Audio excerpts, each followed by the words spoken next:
The console version Rust has a cheating problem. In fact, most games have a cheating problem. Whether you're playing on a PC, an Xbox, a PlayStation, or whatever monstrosity Nintendo's concocted, there are going to be cheaters. There's a difference between cheaters on a PC and cheaters on a console. You see, on a PC, you can install software that will give you basically God mode in a lot of games. We're talking wall hacks, aimbots, and everything in between. That's all software, you see. Now, when you're playing on a console, you can't just install software. If you're really willing to do it, I'm sure there's a way, but most players are not willing to do that. So console cheaters are left with only one option. They've got to go with hardware cheating.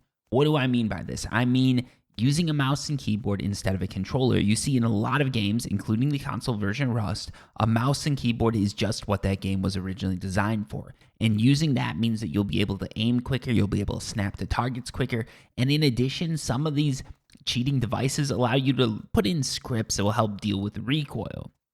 So what we're going to be talking about today is specifically how the console version Rust can not abolish cheaters, but severely diminish the returns that they get for cheating. You see, the initial version of Rust had a specific recoil script that was supposed to make the game harder, and people would spend all this time learning recoil, figuring out the exact script because the bullets spray in the exact same pattern every time.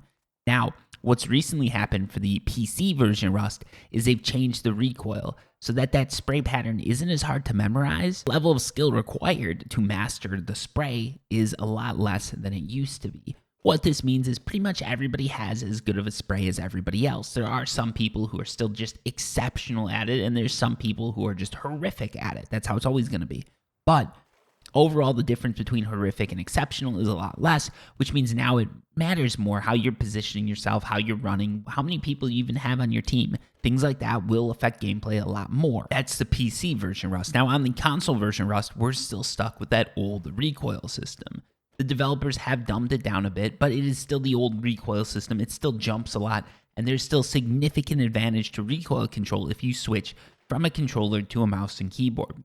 This is cheating. So my suggestion here is simply switch over to the other recoil system. The main reason I'm saying this is because the current recoil system really does reward you for using a mouse and keyboard. When I played Rust on the PC, it was a lot easier for me to aim than when I played it on the console.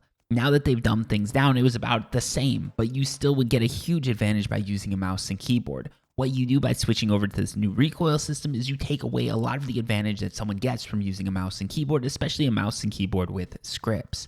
They're still going to be able to snap to targets faster, they're still going to be able to move in a different way that you can't move with a controller, but you're getting rid of that advantage of knowing the recoil, being able to follow the recoil patterns easier, or simply having a script that does it for you. So I think it's a win here if they switch over to the new Rust recoil system. There shouldn't be any negative effects, whether you're on next gen or last gen or whatever gen you're on.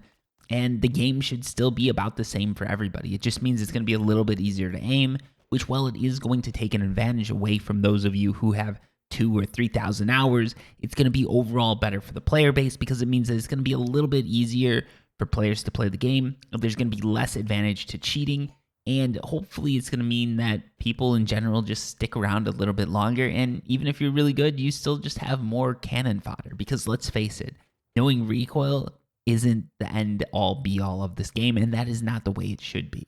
It's all about positioning, in my opinion, figuring out your advantages, your disadvantages, and using those. Anyways, that's all I've got for today. Till next time, peace.